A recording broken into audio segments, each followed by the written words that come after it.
So many people supported me for a long time. And I know it's not easy coming here.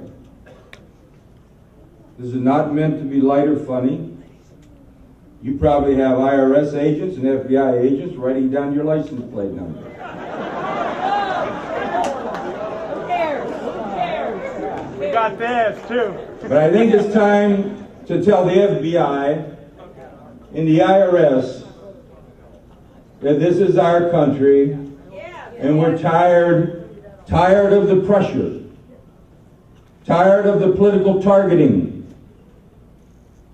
tired of a powerful central government that is crippling America.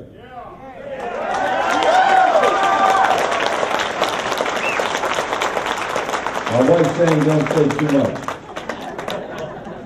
I'm not going to say a whole lot. I want you to watch this coming Friday on Fox News, the On the Record show with Greta Von Sussman, because I am going to make some significant statements that I do not want diluted and denuded here by an opposing print medium.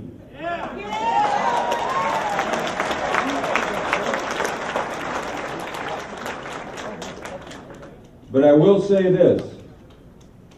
I will bring up the issues on national TV of the plight of our Delphi salaried workers and the shame of it. I can't believe that what I'm reading is true. And if we could take care of people all over the world, damn it, take care of our people here.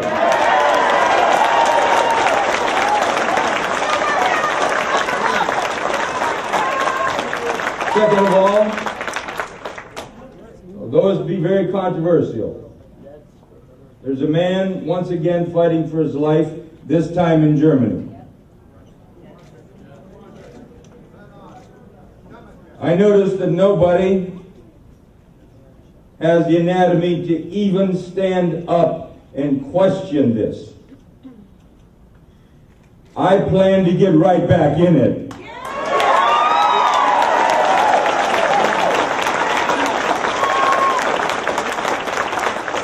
Finally, there's a young man in Nigeria, a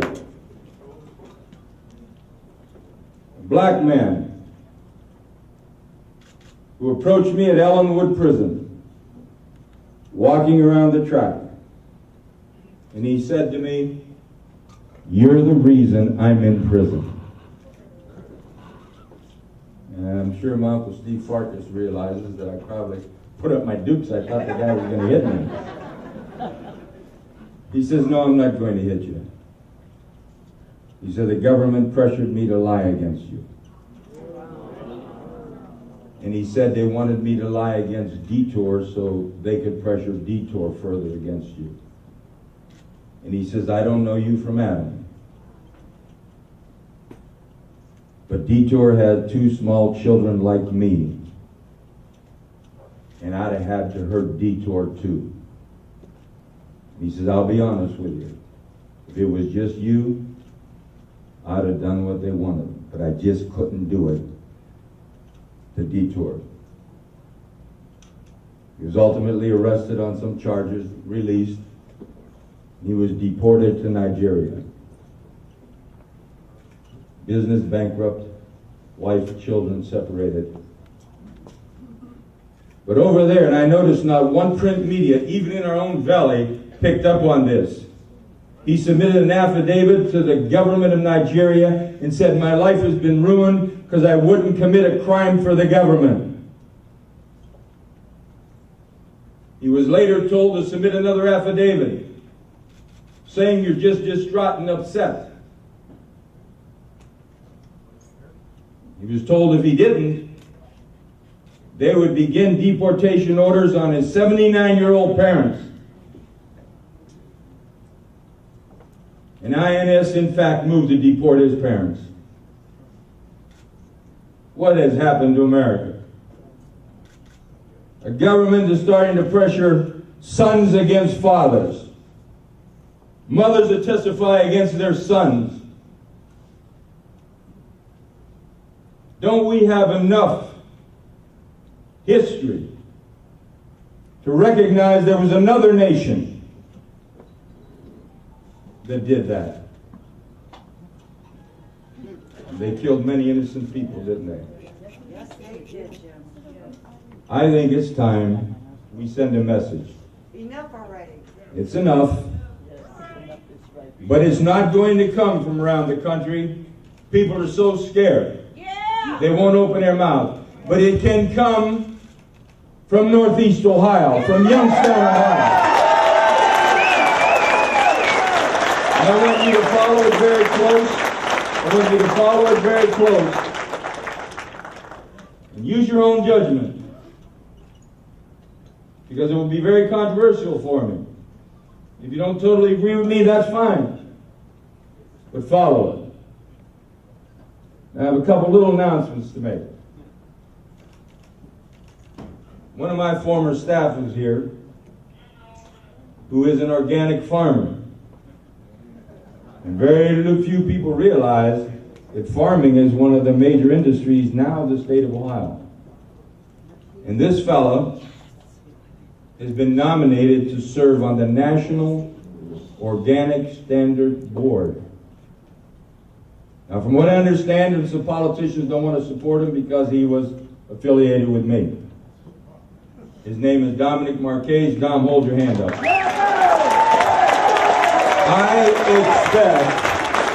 I expect Dominic Marquez to serve on that board.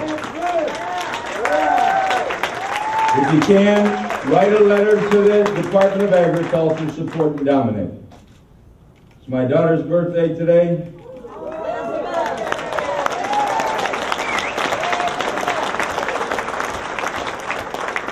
She doesn't want to be singled out. I think she fears the IRS.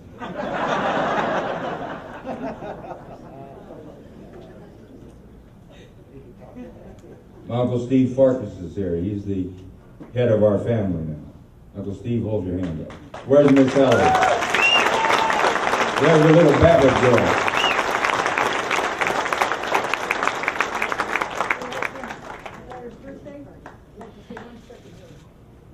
Jim, on behalf of the honor of you being here and as close as you are to your loving daughter, I want you to present her with this gift for you to give to her.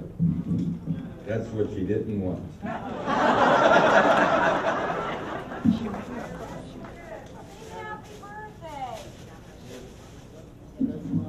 This was brought from Washington, D.C., everyone. It says, Jim Traficant, American hero! This is your daughter.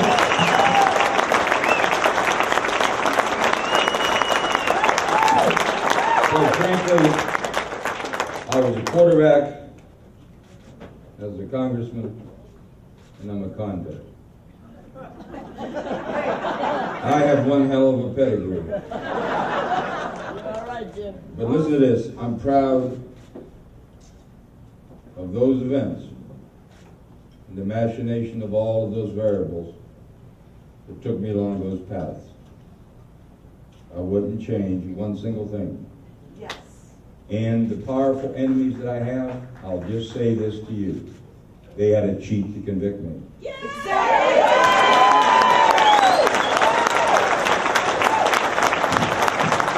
And I knew that because they couldn't live with that 1983 verdict. Exactly. Yes. And you see, if more Americans started to stand up, America would change.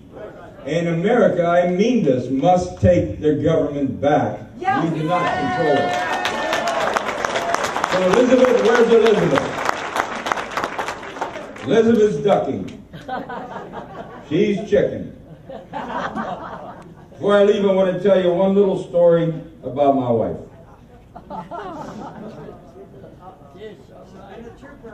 I'm not playing.